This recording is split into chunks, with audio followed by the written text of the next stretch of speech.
Las competencias parentales también habla que todos tenemos estas competencias más o menos desarrolladas.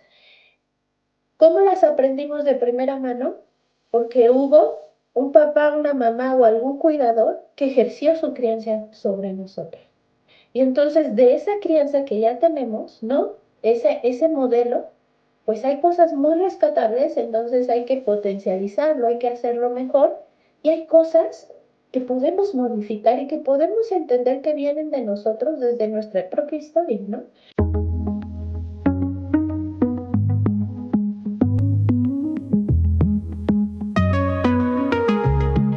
Bienvenidas y bienvenidos al Laboratorio de Psicología, un podcast de conversación sobre el laberinto de la experiencia humana, la mente, el comportamiento y sus contextos.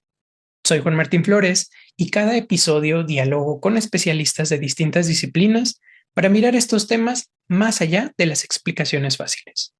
No buscamos respuestas definitivas, buscamos pensar con más cuidado y hacer mejores preguntas. Con esto en mente, continuemos. El día de hoy estamos con la maestra Angélica. Angélica, ¿cómo estás? Hola, ¿qué tal, Juan? Muy bien, muchas gracias. Bueno, pues empecemos. Primero platícanos quién es Nancy Angélica. Ok. Bueno, pues yo soy psicóloga y psicoterapeuta infantojuvenil de niños y adolescentes. Soy docente en la Facultad de Psicología de la UNAM y también soy socia fundadora del Colegio Internacional de Psicología Infantil aquí en México, Ciencia, así nos conocen. Yo estudié la licenciatura y la maestría en psicología aquí en la UNAM, en la Facultad de Psicología, con residencia específica en psicoterapia infantil y he hecho algunas otras especializaciones. Una de ellas, el diplomado en terapia cognitivo-conductual en niños y adolescentes, otro diplomado en parentalidad y apego y desarrollo en la infancia y uno más en educación de la sexualidad infantil. Y antes de grabar me comentabas, yo no lo sabía, uno de los problemas, o no problemas, sino retos, que es que que hay muy poquitos psicólogos infantiles en México. Sí, habemos muy pocos psicólogos infantiles en el país en general, en el mundo, ¿no? Pero en México, ¿no? Especializados, ¿no? Preparados con los estudios de posgrado. Somos un gremio muy chiquito, ¿no? Ya para poder atender a las infancias. Y pues hay muy poquitos lugares donde se puede uno especializar de manera formal, ¿no? En la atención terapéutica y de salud mental de los niños. Entonces sí, somos un gremio chiquito. No me imaginaba porque a veces creo que se habla mucho de una de las carreras más demandadas en las universidades de psicología, ¿no? Y no me había puesto a pensar que quizás había cierto tipo de especialidades en las que, sí, mucha gente entra a psicología, pero muy poquita, en este caso, entra a algo más especializado como la psicología de los infantes.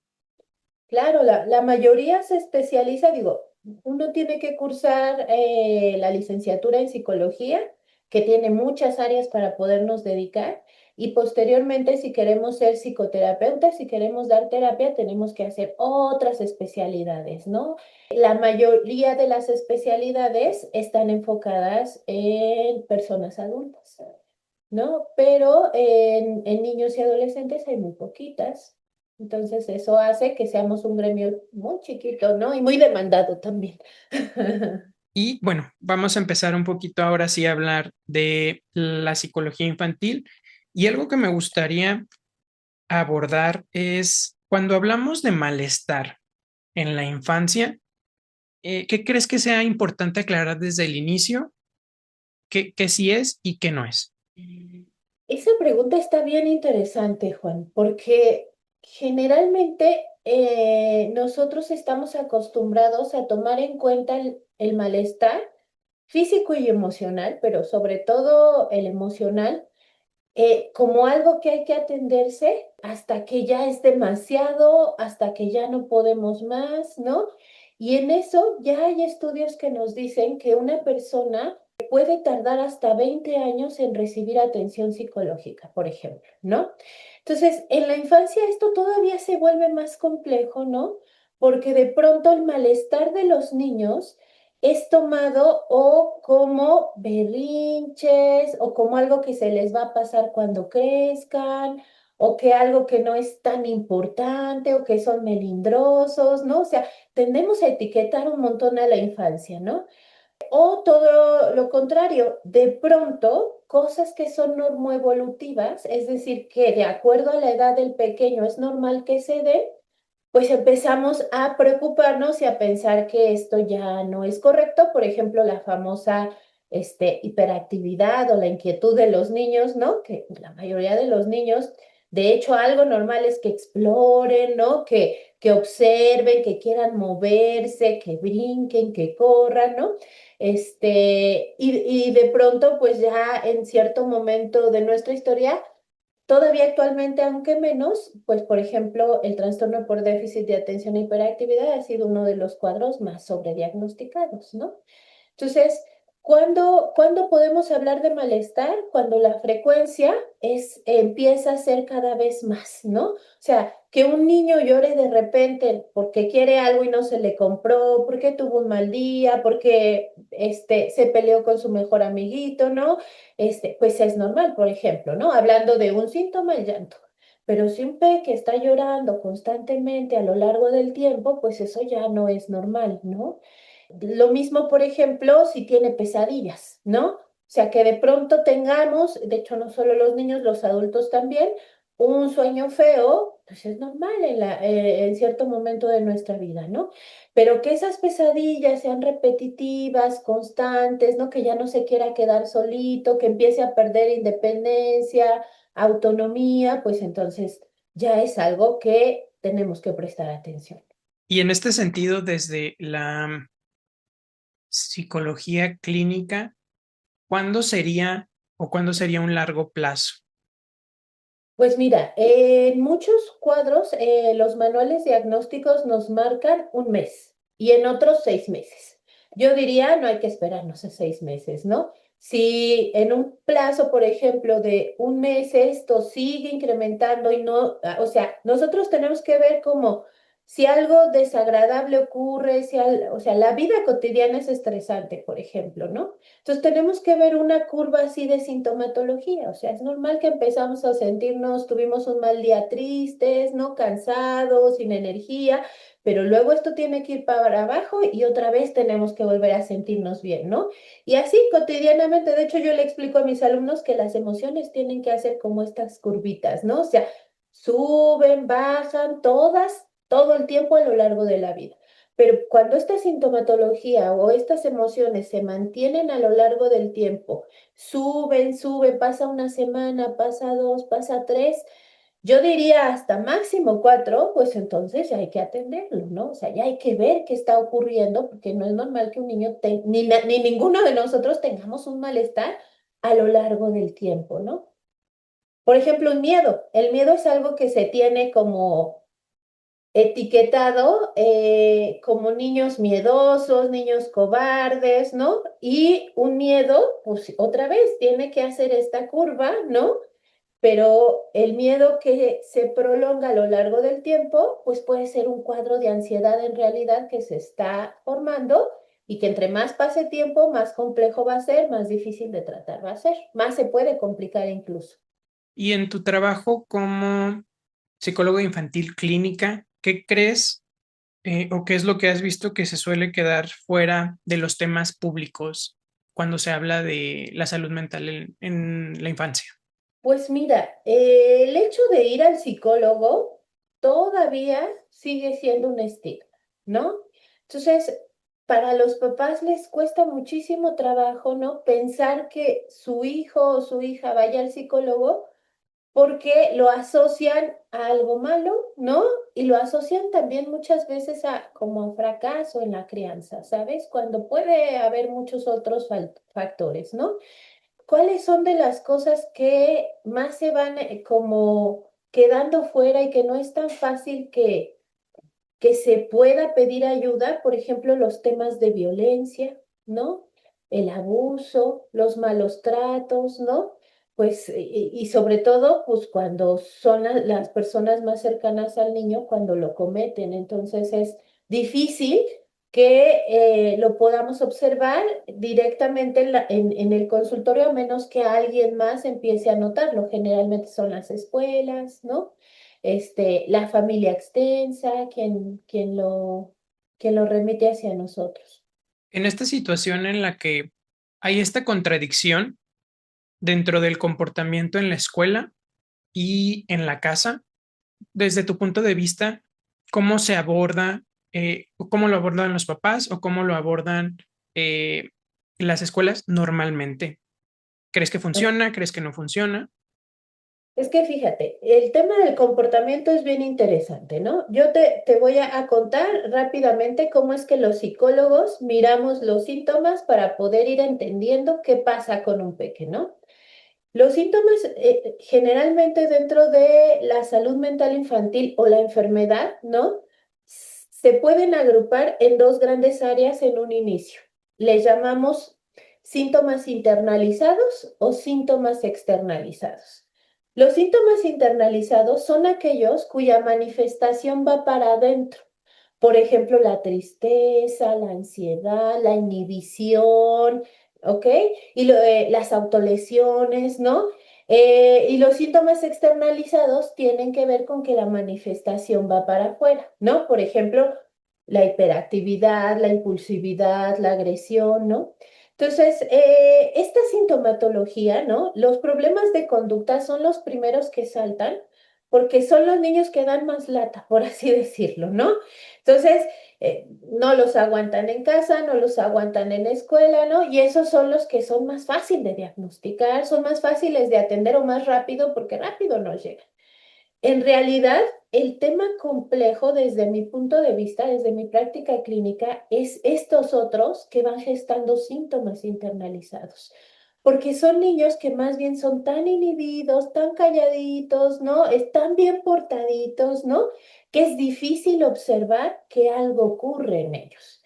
El tema de comportamiento, ¿no? Yéndonos a esta área, ¿no? De los síntomas externalizados. Ha sido un tema, con mucha controversia, ¿no? Porque de pronto también no entendemos el desarrollo, no entendemos qué es lo normal que tiene que ocurrir en cierto periodo de la vida de los infantes.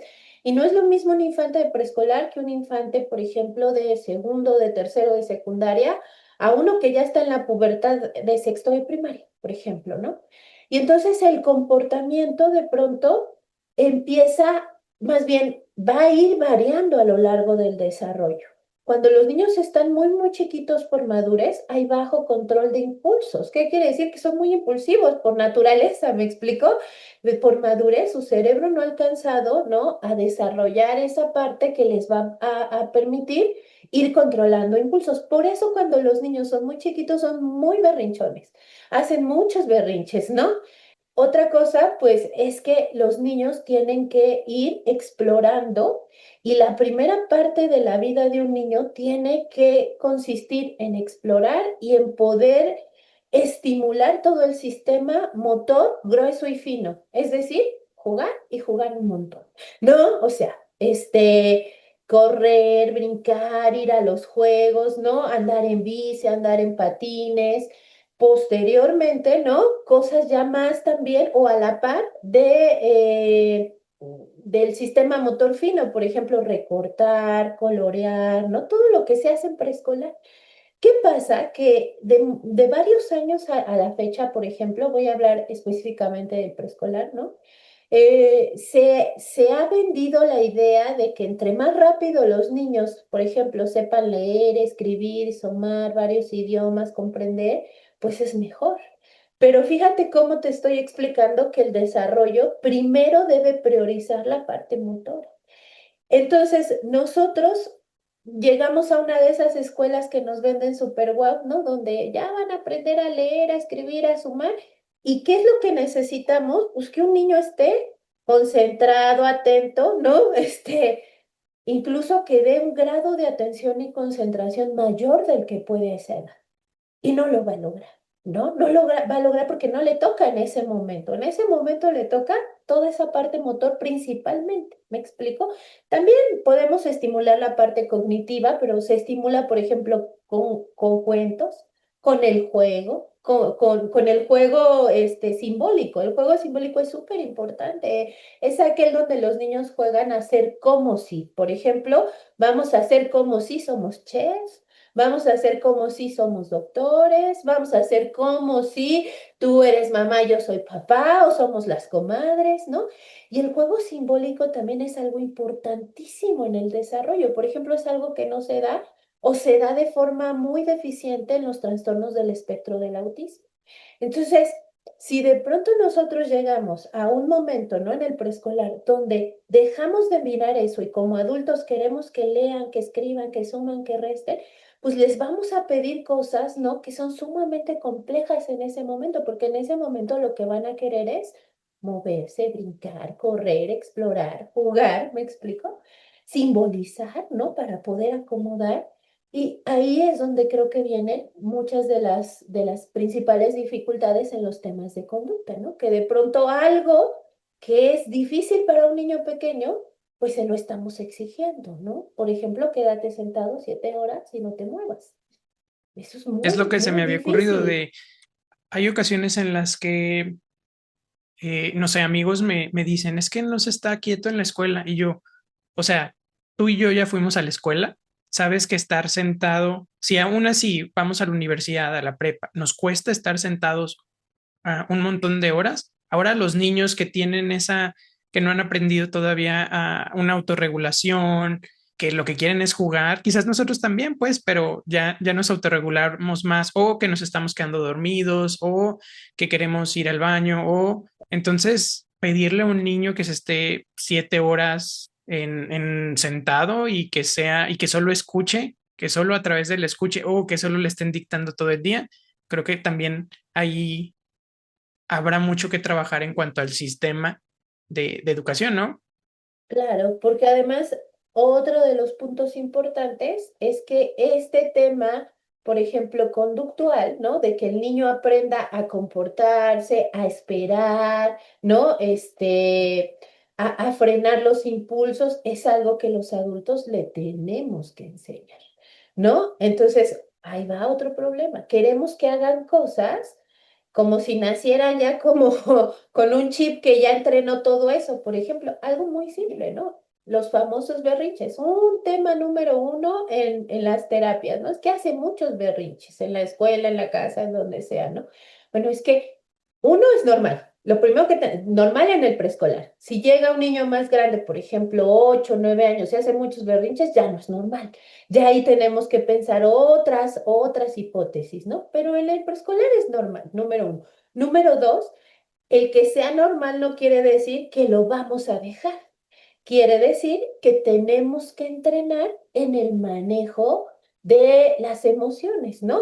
En ayudarlo primero a calmarse, porque pues todos cuando no obtenemos lo que queremos nos enojamos, no es algo que se siente bien. Imagínate si es difícil para un adulto, qué tan difícil es para un niño con un cerebrito tan inmaduro, ¿no? Como un niño pequeñito, ¿no? Que todavía no lo puede hacer, no es que no quiera, es que no puede, ¿no? Dos, le tenemos que ayudar a volver a la calma, ¿no? A volver a la calma primero. Mucho de lo que hacen los papás en los berrinches es tratar de convencerlo que agarre la onda, así como agarra la onda. No, no te puedo comprar ahorita el helado, agarra la onda, aquí no, ¿no? No, ni siquiera, porque además es tanta la disregulación que ni siquiera nos están escuchando, ¿ok? O sea, lo que hay que hacer es calmarlos. Y fíjate qué cosa tan difícil, Juan, cuando nosotros no somos adultos que no sabemos regular. La calma en un niño se va a entrenar con algo que los psicólogos le llamamos corregulación emocional. Es decir, mi calma lo va a calmar. Mi no engancharme y no empezar yo también a gritar, le va a calmar. O sea, que él vea que yo estoy regulada, le va a ayudar. Y si yo me disregulo, que es lo que de pronto hacemos la mayoría, ¿no? Grito, me estreso, me desespero, ¿no?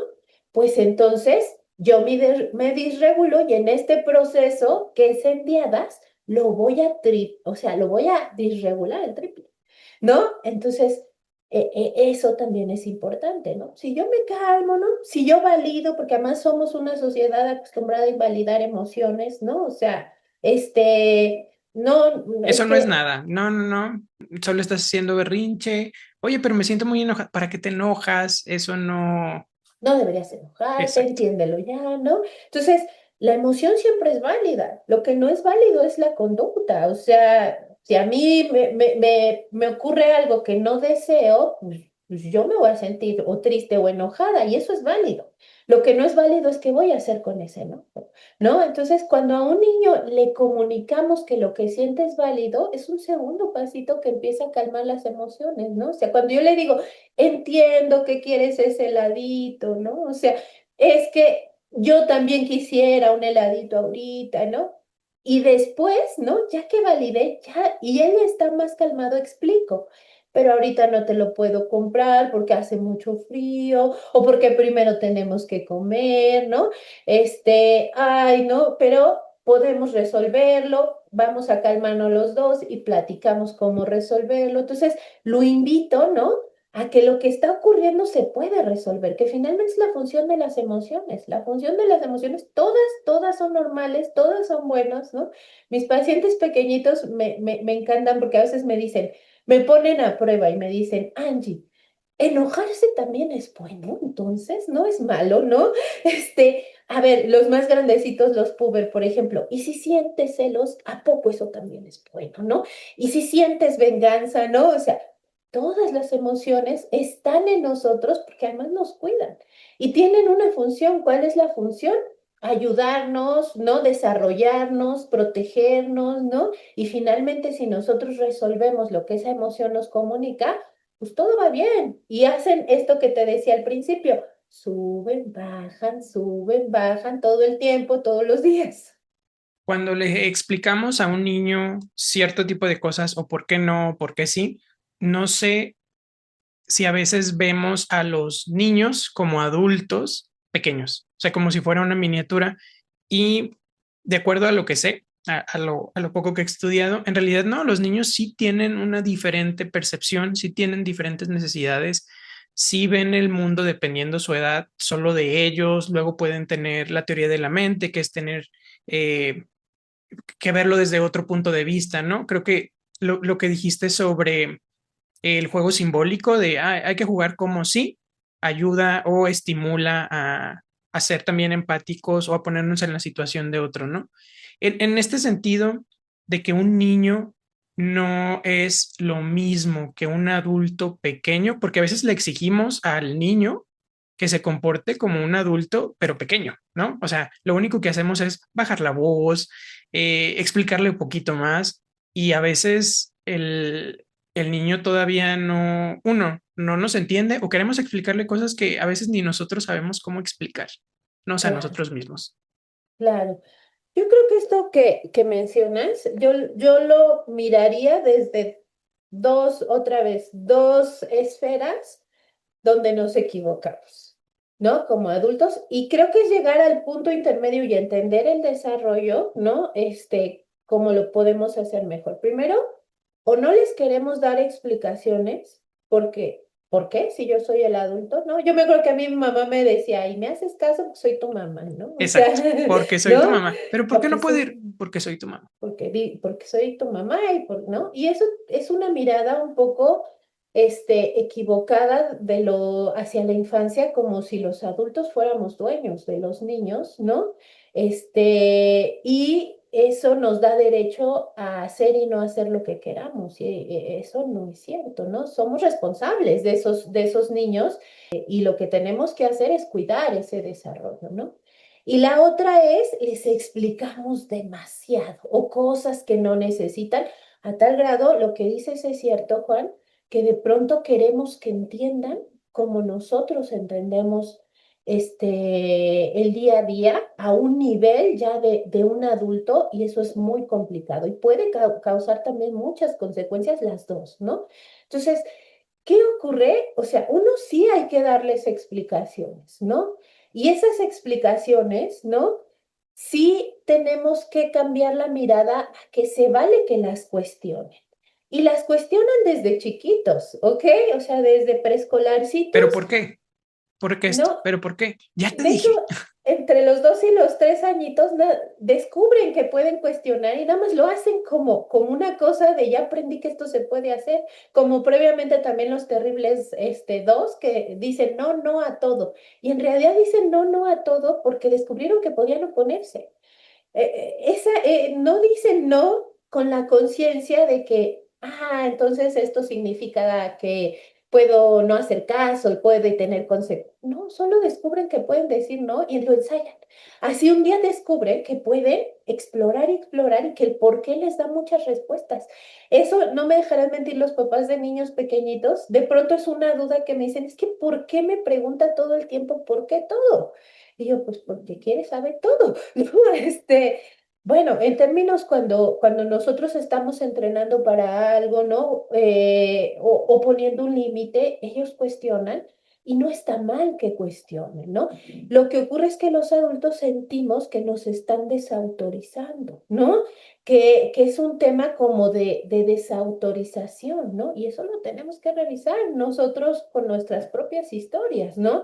No, en realidad es un tema de curiosidad, de justicia también, ¿no? Los niños también a veces sienten que es injusto y puede ser que no sea cierto, ¿me explico? Pero es lo que sienten y otra vez es válido todo lo que se siente. Cuando ellos me preguntan, están buscando esa sensación de justicia, entonces hay que explicarle, ¿no? En el consultorio, por ejemplo, tengo como una especie de encuadre y esquema de cómo voy llevando las sesiones y todos los niños se la saben. Primero hablamos de las emociones, después yo pongo una actividad y después ellos la eligen, ¿no? Y entonces me cuestionan, oye, ¿por qué siempre tú pones primero la actividad? Porque esta vez no puedo ser yo el que pone la actividad, ¿no? Y hay que darles una respuesta, ¿no? Ahora, esa respuesta entre más chiquitos, más concreta. Si nosotros les echamos un rollazo, los perdimos. Los hartamos también, ¿ok? Por ejemplo, tengo pacientitos de 13, 14 años que les echan el rollazo, ¿no?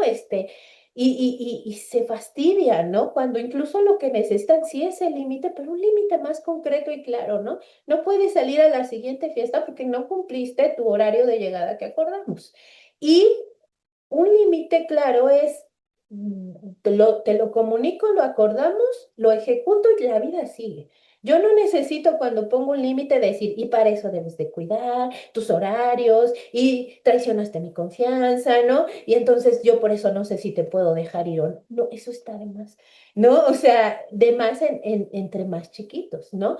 Porque además las consecuencias es que efectivamente pueden crecer niños muy ansiosos porque estamos haciendo que se preocupen por cosas que no les toca preocuparse o que ni siquiera tienen la madurez suficiente para poder entenderlo y entonces además puede ser que se angustien de más. ¿Me explico? Entonces, las explicaciones sí se tienen que dar, pero entre más chiquitos, más concretas, conforme van creciendo, le podemos echar un poquito más y depende de la situación también, damos explicaciones más largas o más cortitas. Me decía el otro día una paciente, es que no me lavé los dientes, sí, ya sé que sí, ya, o sea, entiendo, necesitaba un regaño, cortito es suficiente, ¿no?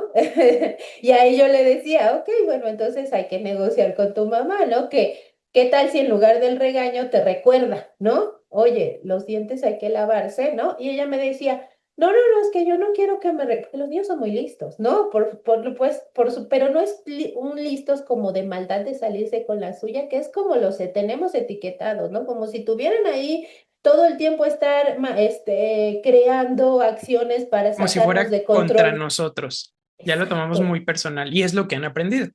claro. Y no es así en la mayoría de los casos. Por supuesto que sí, esto se puede ir desarrollando si pasa mucho tiempo con eso, ¿no? Si aprende que es una estrategia, si nosotros lo permitimos o lo reforzamos, ¿no? Entonces, lo que ella quería es que no la estuvieran molestando para lavarse los dientes y que no la regañaran cuando se los lavara, ¿no? Que en madurez es normal que quieran eso. Ok, que sea normal no quiere decir que lo vamos a dejar, como los berrinches que te contaba, ¿no? Entonces, pero sí entendemos que es una fase tal cual, ¿no?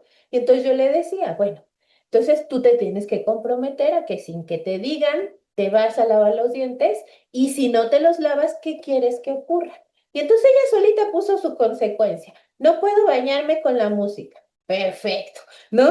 Y así no tenemos que ser los malos que castigamos. ¿Qué pasa la siguiente vez que no cumple con lavarse los dientes?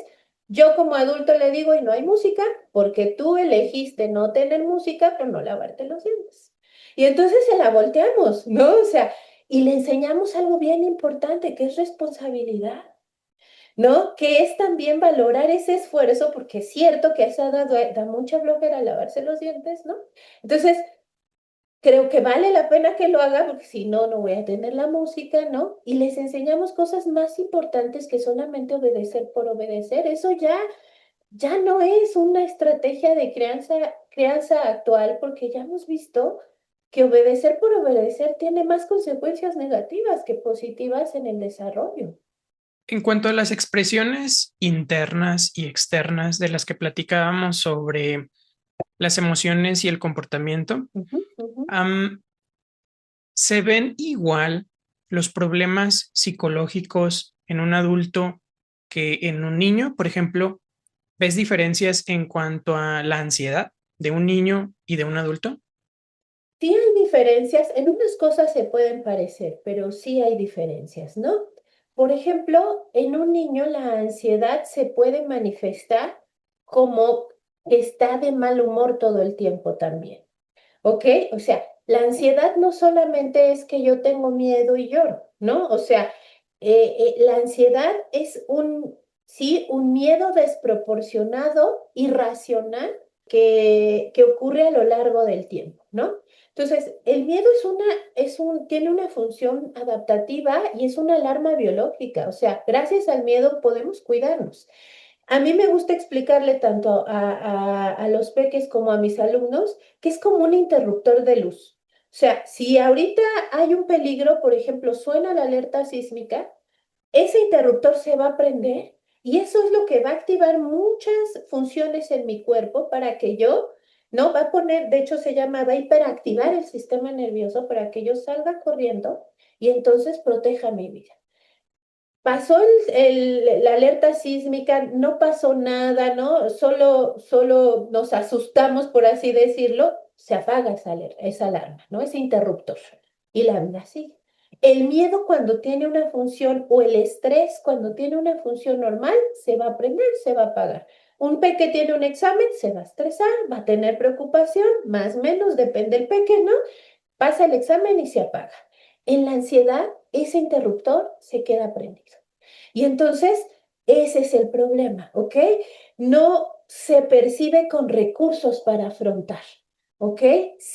Lo que percibe es que el estímulo al cual le teme, ¿no? Que pueden ser muchos, ¿no? Eh, Él no va a poder contra ese estímulo, ¿no? Entonces, el afrontamiento se percibe como yo no soy capaz de poderlo resolver.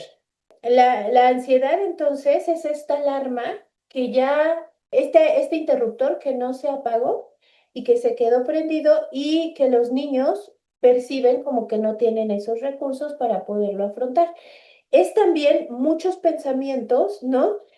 Sobre todo, esos pensamientos están enfocados en el futuro y ese futuro es catastrófico. Entonces, están preocupados con un ¿qué tal si? Y ese ¿qué tal si? Es catastrófico. ¿Qué tal si tiembla y se cae la casa? ¿Qué tal si hay mucho tráfico y no llegamos temprano a la escuela? En el caso de una fobia es ¿qué tal si hay arañitas? ¿Qué tal si hay perros, por ejemplo? Es un qué tal sí que no para, ¿no? O sea, todos tenemos miedo, por ejemplo, un miedo a las arañas, ¿no? O sea, a mí no me gustan, les tengo miedo, pero si yo en donde estoy no hay una araña, ese miedo está apagado. Se prende si la veo, ¿me explico? Sí. En la ansiedad está esa preocupación constante y qué tal si aparece atrás de ese escritorio, qué tal si aparece atrás de esos libros, ¿no? ¿Qué otra cosa ocurre en la ansiedad? Lo que ocurre es que empiezan en algunos cuadros a intentar controlar. ¿no? Entonces, el exceso de control tiene que ver con una preocupación constante y una falta de confianza y seguridad en los recursos internos y en el medio, ¿me explico? Entonces, yo intento controlar todo para poder sentir un poco de calma. Y hay un componente que es el componente principal de los cuadros de ansiedad, que es la evitación, ¿ok? ¿Y qué es lo que hace que se consoliden? O sea, en lugar de yo afrontar ese miedo, lo evito, lo evito, lo evito, lo evito, y eso se hace una bola de nieve que va a hacer que se amplifique el miedo y que se refuerce esa sensación de que no tengo los recursos para resolverlo, ¿no? Esos pensamientos catastróficos y ese control a poder evitar esa situación. Por ejemplo, en la ansiedad social.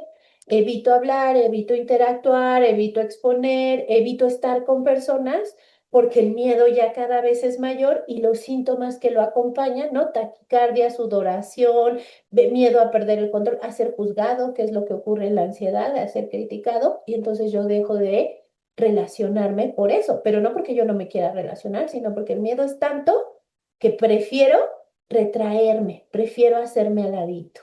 Y entonces cuando nosotros observamos que un niño está evitando constantemente, ¿ok? Entonces eso también es una señal de alerta.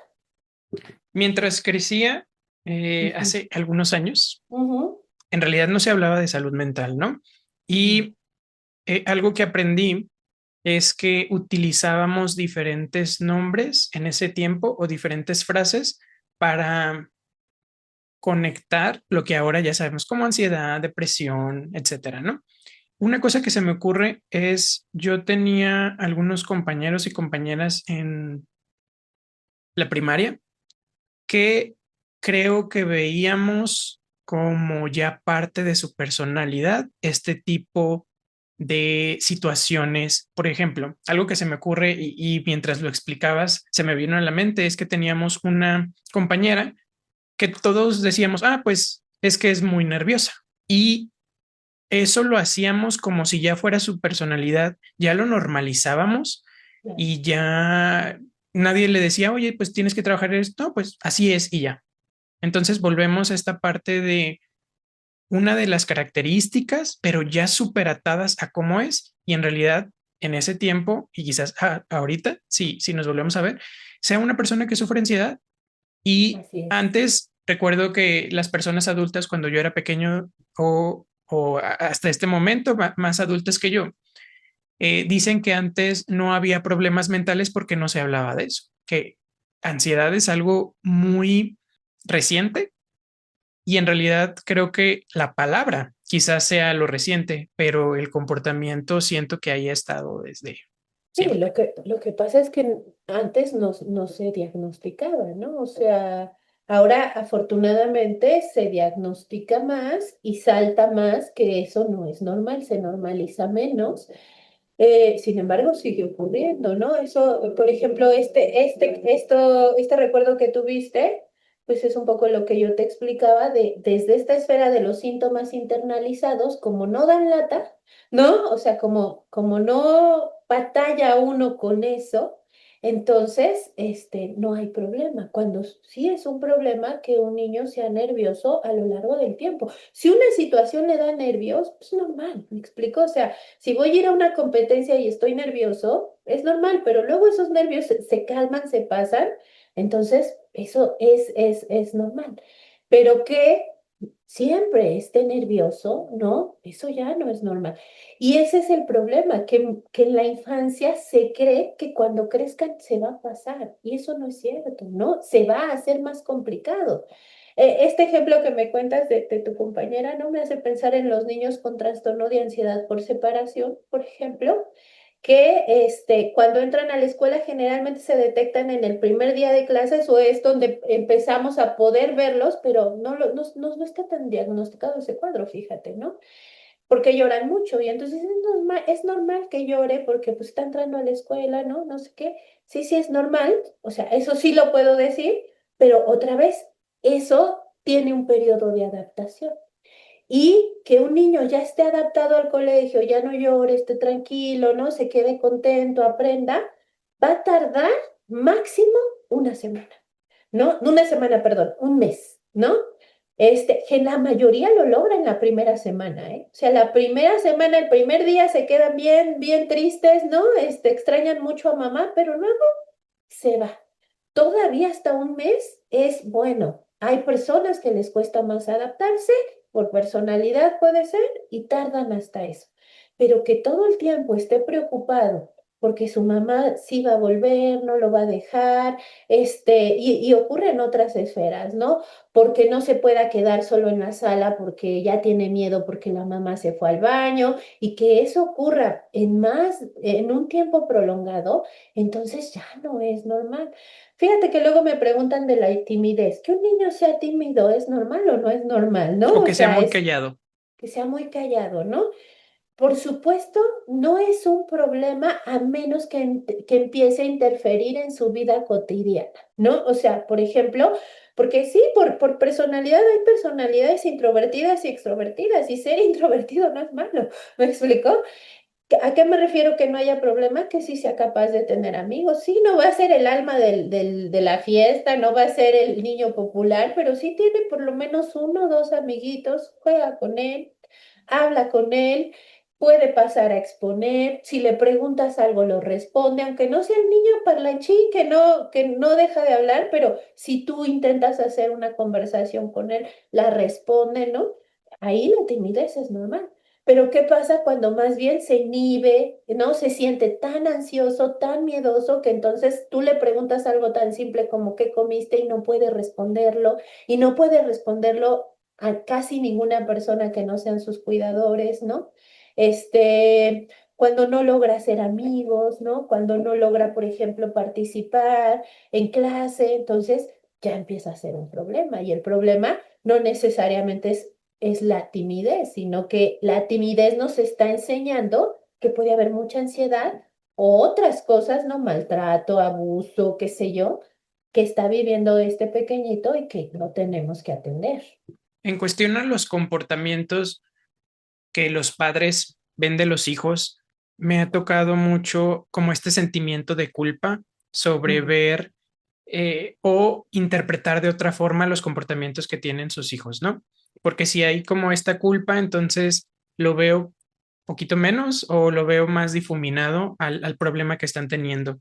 Y hay un concepto que está por todo Internet que se llama crianza positiva, crianza respetuosa, y hay ocasiones en las que siento, no lo sé, me gustaría saber más de tu experiencia con este concepto y esta percepción que tienen los papás, porque a veces se confunde la crianza respetuosa o la crianza positiva en no le debo de decir nada a mi hijo y que solo él aprenda, ¿no? O que solo ella aprenda. Primero, ¿qué opinas de este concepto de crianza respetuosa, de crianza positiva? A mí me encanta que hoy en día podamos estudiarlo, estudiar las prácticas de crianza, la parentalidad, ¿no? Nuestro papel como cuidadores de la infancia, ¿no? Desde esferas que ponen en el centro los buenos tratos. Y entonces, crianza positiva significa o pone en el centro los buenos tratos hacia la infancia, ¿no? A mí me gusta mucho más, ¿no? Bueno, antes de pasar a lo que a mí me gusta mucho más, explicar que crianza positiva son modelos, ¿no? De educación, ¿no? Donde se pone en el centro, que no es necesario, pues, maltratar, violentar, humillar, ¿no? Ni física ni psicológicamente a los niños para poder educar bien. Que esa es una idea ya muy arcaica, ¿no? Que todavía desafortunadamente a la fecha se tiene, ¿no? Que con sangre entran las letras, que entre más suframos mejor, que entre más nos griten más vamos a entender, ¿no? Y eso no es cierto, ¿no? Algo que me cuestionan, por ejemplo, los papás es que yo les digo que eso no es cierto y ellos me dicen, te prometo que si le pego o le grito, Ya sí funcionó. hace caso, sí. O a mí me educaron de esa forma y salí súper bien. Y yo no tuve ningún problema, ¿no? Y entonces lo que yo les digo es, lo que ocurre es que hay un aprendizaje en tu hijo en función a que te teme, y entonces aprende a hacer o a no hacer las cosas por miedo, o por temor al castigo, o por reforzadores, ¿no? O sea, se empieza a volver de una forma que si no hay algo que tú le ofrezcas y que él valore como valioso, puede ser desde material hasta, por ejemplo, social, una salida, ¿no? Pues entonces no te hace caso, porque en realidad lo que ha venido enseñando esta forma de criar, ¿no? Desde el maltrato tal cual, así lo tenemos que decir porque así es a temer o a buscar beneficio para poder yo hacer las cosas. Y la crianza positiva, ¿no? La crianza respetuosa lo que dice es que hay cosas más importantes, ¿no? Que es enseñar valores, enseñar principios, enseñar por qué es importante que haga esto, no, y la importancia no es la obediencia. La importancia es que eso es importante para la vida de cualquier ser humano en cualquier esfera, física, emocional, social, ¿no? Y entonces también tiene que ver con cuidar a los menores, ¿no? Con responsabilizar a los adultos de que no pueden cometer estos actos porque sí hay daños y sí hay consecuencias terribles de educar de esta forma, ¿no? Y ya gracias a que ya hay muchos estudios al respecto y se sabe, ¿no? Que maltratar a los niños, pues deja problemas a largo plazo terribles, ¿no? Entonces, así surge la crianza respetuosa y muchos modelos donde se intenta promover que los papás utilicen otras estrategias para poder educar y cuidar a los niños. A mí me gusta mucho el modelo que se llama parentalidad positiva y es un modelo basado en derechos de los niños. Los niños tienen derechos, ¿no? Son sujetos de derechos. Y ve a la autoridad no como que los niños son propiedad de nosotros, sino como responsabilidad. Y no solamente responsabilidad de los papás, responsabilidad de todos los adultos. Todos los adultos somos responsables de que los niños crezcan sanos. Y este modelo incluso llama a los adultos tutores de resiliencia. O sea, si yo soy un profesor, soy responsable de ese niño. Si yo soy una tía, soy responsable de ese niño. Si yo soy una abuelita, soy responsable de ese niño, ¿no? Y responsable es diferente a soy dueño, ¿no?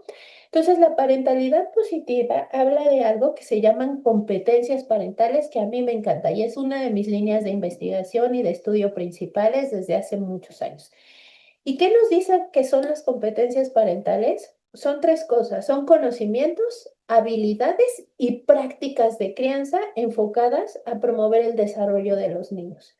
Entonces, desde este sentido, ¿qué tenemos que hacer con los papás y las mamás y con cualquier adulto que esté a cargo de niños, ¿no?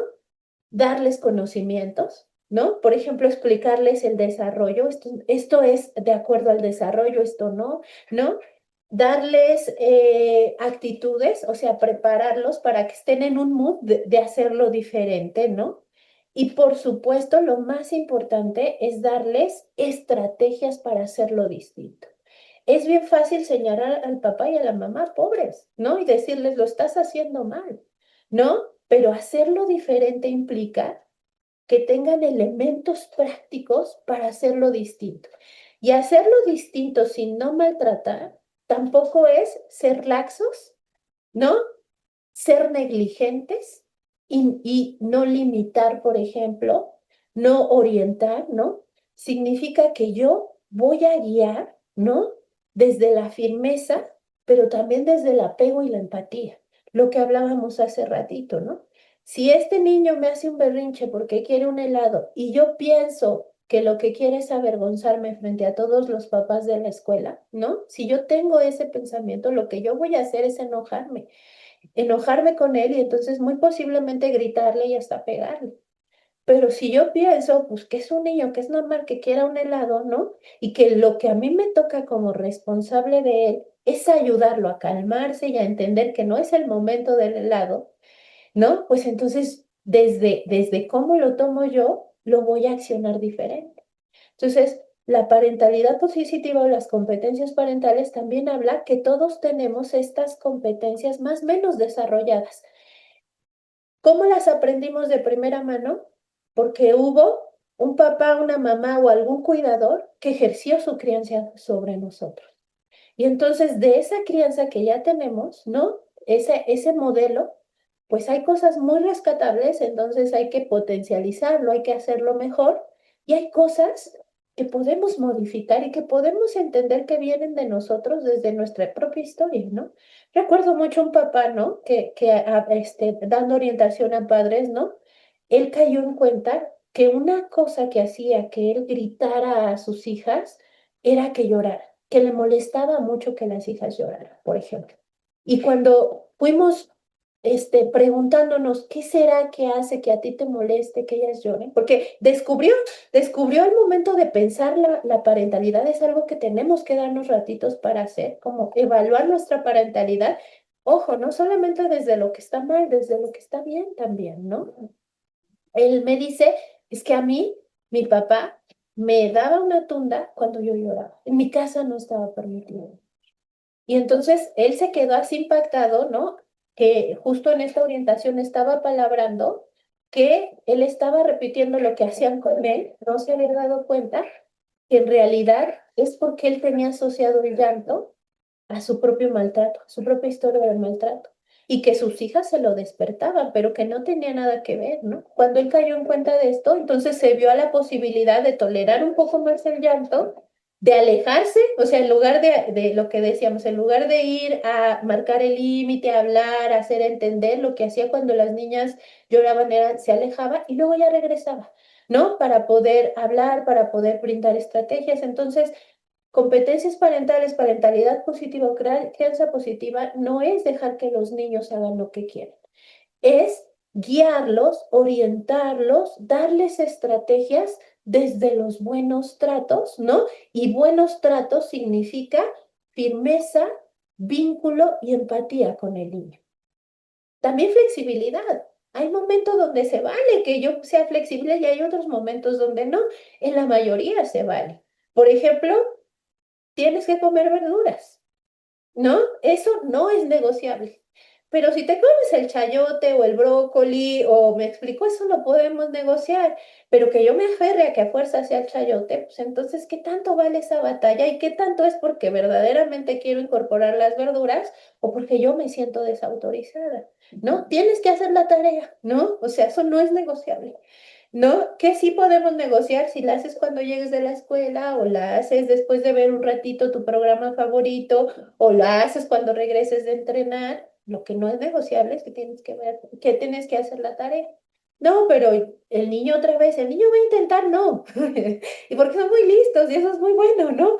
Lo que yo tengo que hacer es ser firme. Ya lo hablamos, ¿no? Ya lo hablamos y toca que hagas la tarea. No, pero es que tú eres muy malvado, no, no quiero, no, eres el peor papá del mundo, ¿no? Yo tengo claro que eso no es cierto, que es una estrategia de chantaje para salirse con la suya. No me engancho, ¿no?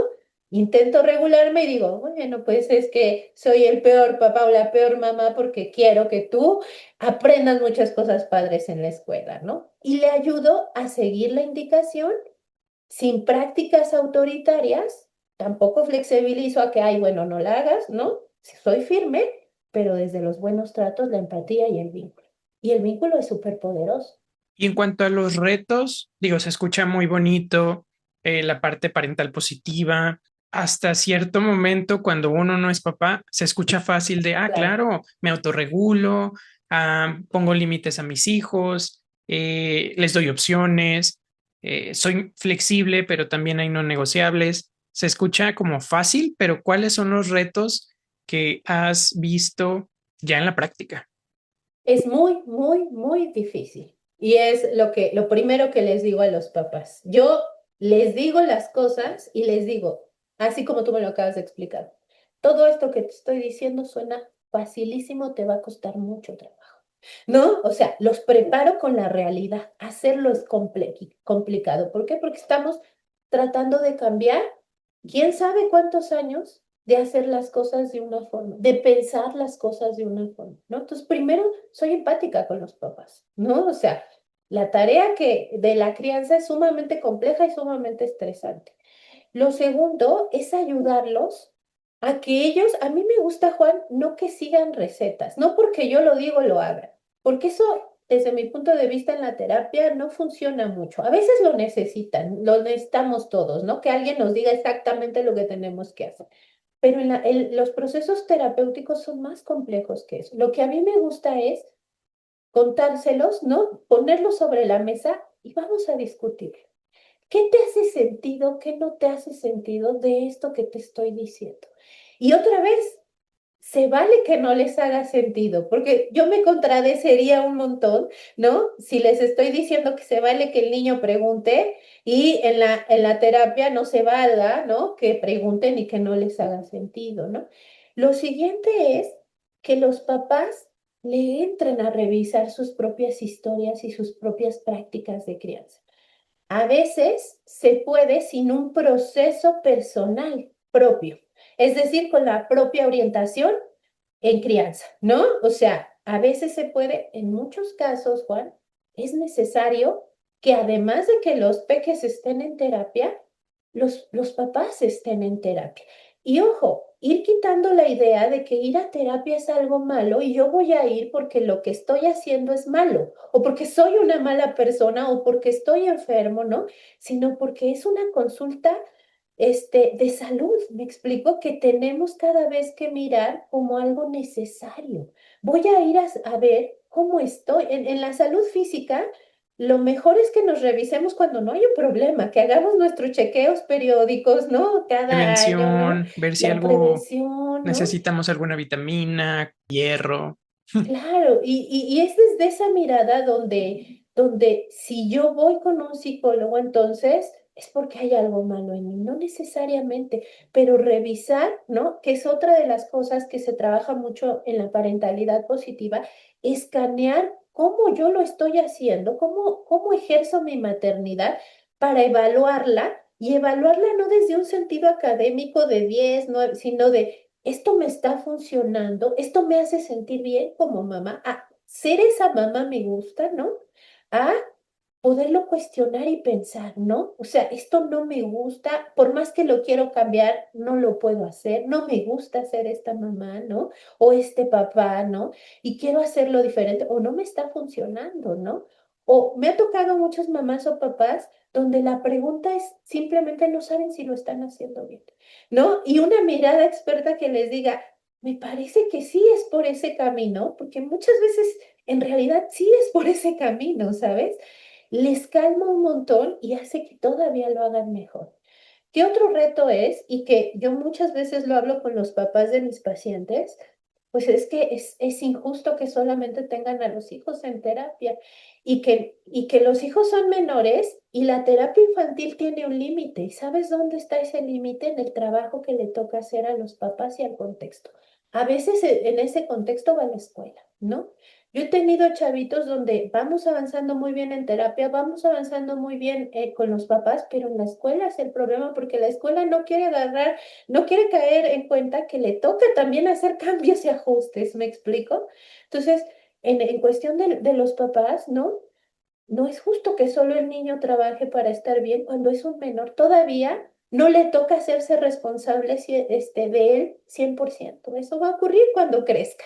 Y ya le podemos dejar la responsabilidad de estar bien a él únicamente cuando crezca. Pero mientras tanto, también los papás tienen que, cuando es necesario, entrarle a los procesos terapéuticos, ¿no? Eso se me hace como un reto, pero también como si yo fuera papá, también un miedo, ¿no? Porque es una corresponsabilidad de, ok, mi hijo necesita ir a terapia, o lo que se me ocurriría o lo que a veces veo es, ok, me dijeron que mi hijo necesita ir a terapia, entonces yo hice algo mal, o Exacto. decir, creo que necesito que mi hijo vaya a terapia, pero también es aceptar o no necesariamente aceptar, pero es un pensamiento que indudablemente entra, es si tengo que llevar a mi hijo a terapia, entonces hice algo mal. Claro, claro, creo que eso está bien interesante y es importante platicar, ¿no? Porque ahí se activa la culpa de entrada y la culpa no les permite cómo resolver, ¿no? Y también es como si fueran totalmente responsables de lo que le ocurre a los peques, ¿no?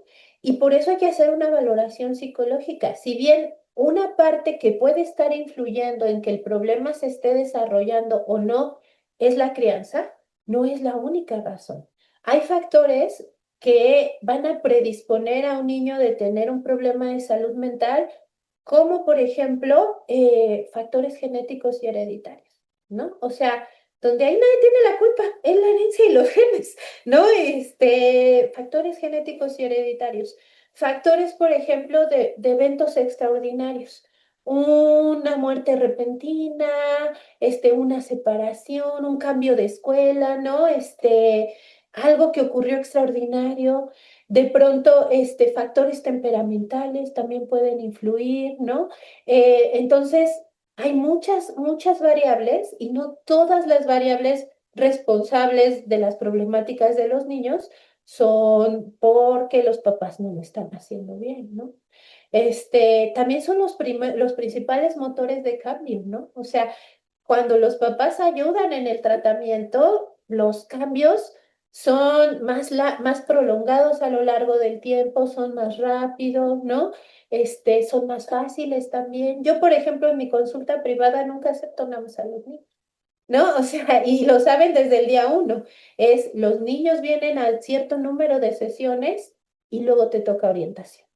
Y en orientación viene solamente tú, o vienen ustedes dos y les toca su sesión para poder hablar de los cambios y para poder hablar de tips que ustedes se pueden llevar para casa. Y también para reforzarlos, Juan, porque los papás hacen muchas cosas muy bien, ¿no? Pero de pronto no hay una mirada que se los diga porque a nivel cultural juzgamos a los papás, somos el ente crítico, más a las mamás. ¿No? O sea, somos el ente crítico, pero no somos el ente que refuerza. No somos el ente que admira, que valora, que pone en un papel fundamental la crianza. Y decirle a los papás que algo que no ayuda es querer hacerlo perfecto. No ayuda, estorba, de hecho con que lo hagan suficientemente bien, ¿no? Un psicólogo infantil, Winnicott, decía madres suficientemente buenas, ¿no? Y eso es que se pueden equivocar un montón, ¿no? O sea, y un montón más o menos, ¿no? Con que lo hagan 70% de las veces bien y 30% se equivocan, ¿no? Con eso los niños crecen súper sanos, no necesitan modelos de perfección, de hecho, porque eso es irreal. No, nadie somos perfectos. ¿No? Necesitan modelos donde cuando hay un error, por ejemplo, se puede enmendar, se puede reconocer, se puede arreglar, se puede hablar, se puede negociar, ¿no? Necesitan modelos donde la vulnerabilidad se valga, ¿no? O sea, se vale que hoy tuve un mal día y perdón, hoy estoy menos paciente que antes, ¿no? Se vale donde también me pongo triste, ¿no?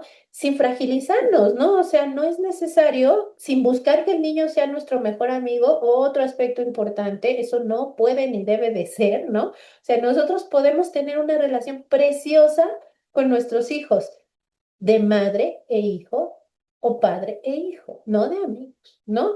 Yo necesito como papá también, para enfrentar la crianza y la vida en general, redes de apoyo.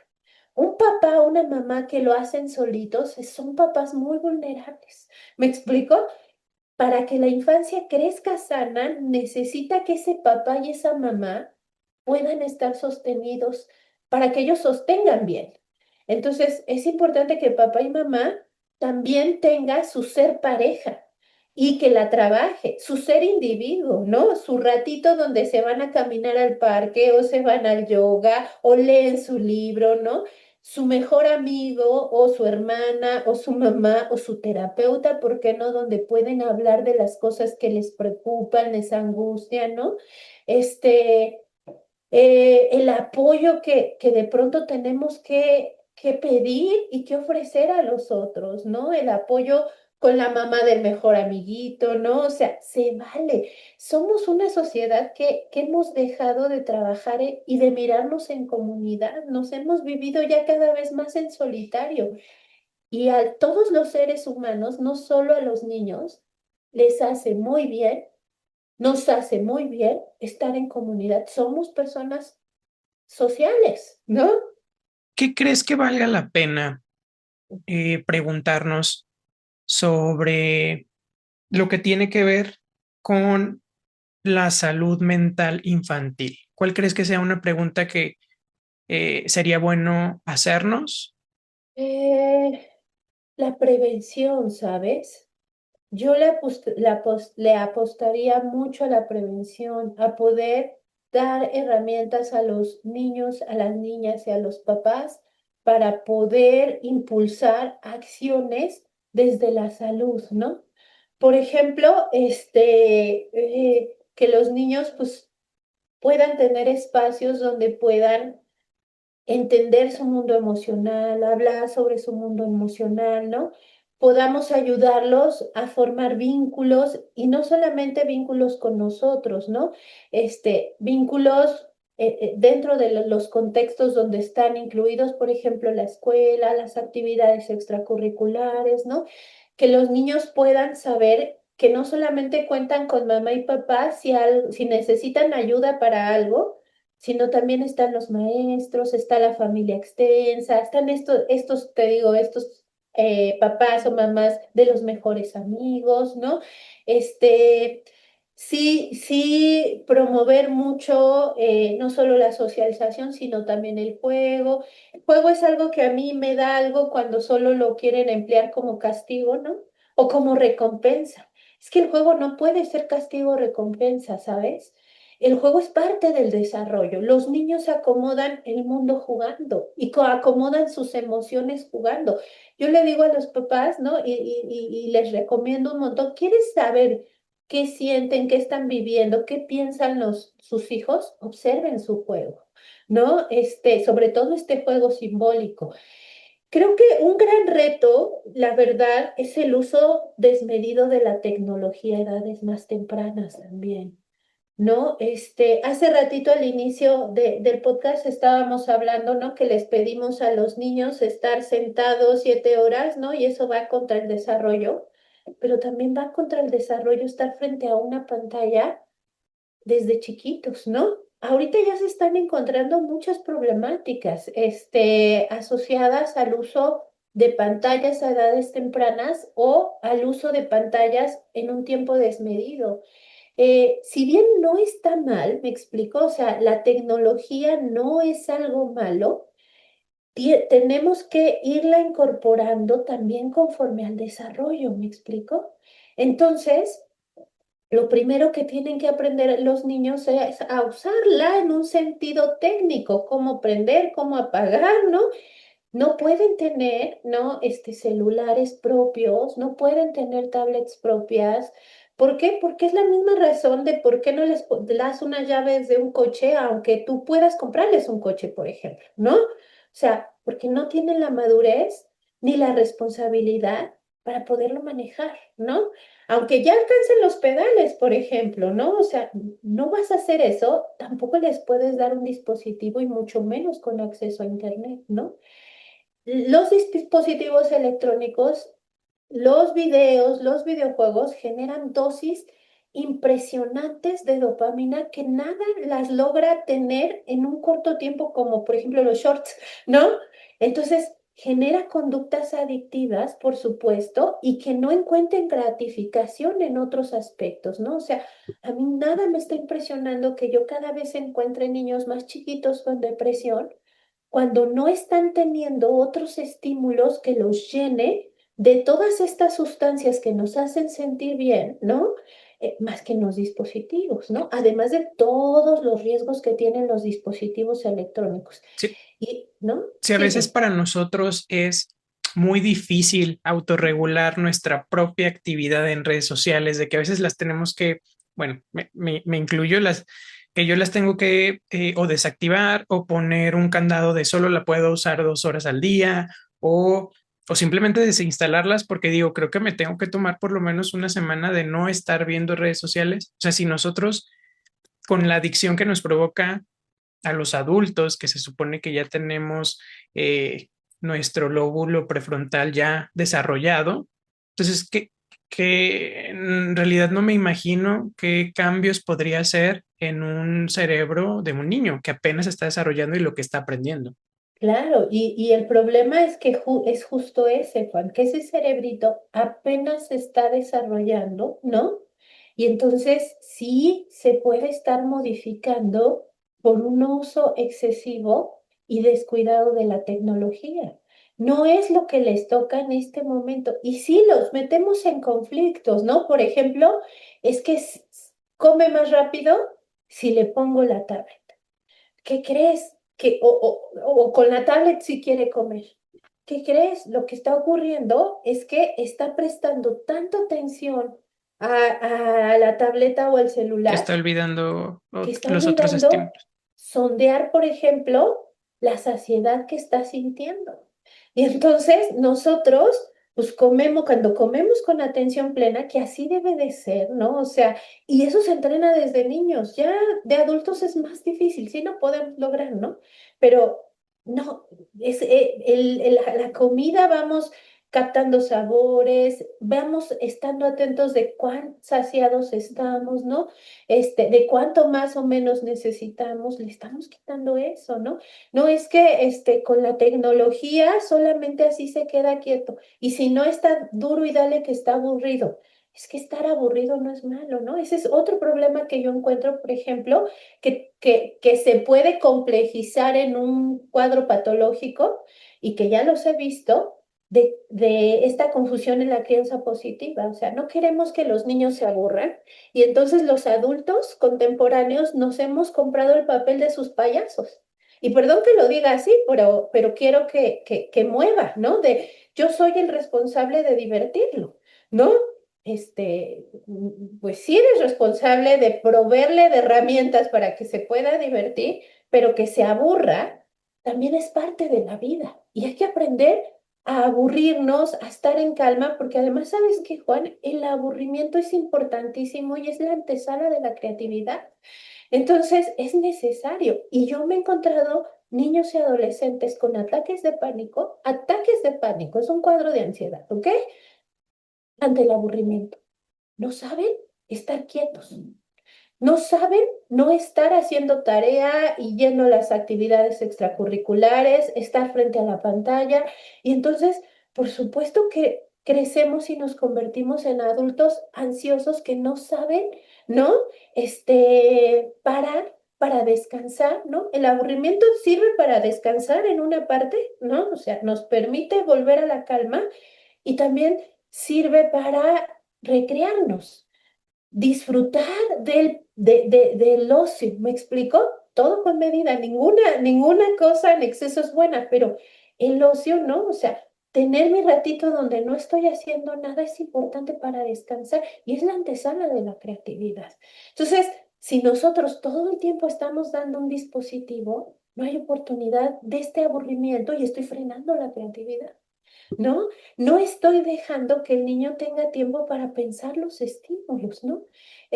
Yo juego con los niños en terapia a aburrirse, ¿no? Y entonces nos acostamos en el sillón o en el Nunca he suelo donde jugado ellos a escojan. aburrirme. Creo que eso me Tom, llegó mucho de, cuéntame. siempre están buscando algo que hacer y fue como, ok, lo entiendo. Creo que hasta los adultos nos podría venir bien una sesión de aburrimiento. Ajá. Y entonces nos ponemos a aburrirnos en terapia, ¿no? Y entonces empezamos a ver lo que hay a nuestro alrededor, ¿no? A cerrar los ojitos y respirar, viene un recuerdo y lo hablamos, ¿no? Y al final terminan concluyendo y diciéndome, oye, Angie, tienes razón, aburrirse no es tan aburrido, ¿no? Este, entonces, por ejemplo, y se lo tenemos que enseñar, pero pues, si yo soy un papá o una mamá hiperproductiva que no sabe parar, ¿no? Que no sabe sentarse un momento en calma, ¿no? Sin ningún estímulo, ¿no? Sin tele, sin radio, ¿no? A calmar, pues es difícil también que yo lo pueda enseñar y que yo lo pueda entrenar, ¿no? ¿Y algo más que te gustaría agregar antes de terminar? Pues que no esperen para poder buscar una opinión profesional, ¿no? Que ir al psicólogo y llevar a los niños al psicólogo, lejos de ser algo malo, es, habla de un cuidado y una responsabilidad a que ellos estén bien, ¿no? Les voy a contar una anécdota de una paciente, ¿no? Que me encanta porque Afortunadamente también muchos papás hoy en día sí ya más fácil llevan a los papás, a los niños al psicólogo, ¿no? Y los niños desde pequeños van internalizando que es algo bueno, que es parte de su autocuidado, hablando de otra cosa que puede fortalecer la salud mental, enseñarle a cuidarse, ¿no? Y una forma, no solamente les enseñamos a cuidarse, que se bañen, que laven los dientes, que cuiden su alimentación, sino también cuidando sus emociones y sus pensamientos, ¿no? Entonces llegó una paciente pequeñita de 8 años a terapia, ¿no? Y me dice, Angie, estoy consternadísima. Mi mejor amiga está muy enojada con sus papás porque la van a llevar a la terapia. Y entonces ella dice que va a hacer todo lo posible para no ir a la terapia. Y yo le dije, ¿por? Ir a la terapia es la cosa más padre de la vida. Juegas, hablas de ti, alguien te ve todo el tiempo, ¿no? ¿Por qué no quieres ir a la terapia, no? Y entonces que la amiga se quedó así, no es feo ir a terapia, no es para los locos, ¿no? Fíjate la edad que te estoy diciendo, ¿no? Y la niña, o sea, mis pacientes están psicoeducando a sus amiguitos, ¿no? En decirles, no, es un espacio súper padre y súper importante para poder cuidarte, resolver, ¿no? Hablar de lo que sientes. Y es divertido además, ¿no? Porque la terapia con niños, pues tiene el factor juego, los niños aprenden mientras juegan, ¿no? Y pues irles enseñando que es bueno cuidar sus emociones y sus pensamientos con los medios que vayamos teniendo y cuando estos recursos ya no son suficientes, pues buscar ayuda profesional. También no necesariamente, ¿no? No siempre es con los psicólogos, una antesala puede ser los libros, ¿no? Los podcasts como el tuyo, ¿no? Hay muchas cosas en YouTube, ¿no? O sea, hoy estamos también en una era donde hay mucho material el cual podemos consultar que nos pueda ayudar, pues, a cuidar y a promover mejor el desarrollo de las infancias. Me ha gustado esa increíble de reflexión para terminar este podcast. Maestra Angie, la verdad, muchísimas gracias por el día de hoy. Yo disfruté mucho esta conversación y sé que también nuestra audiencia lo ha disfrutado. Yo también la disfruté muchísimo, Juan.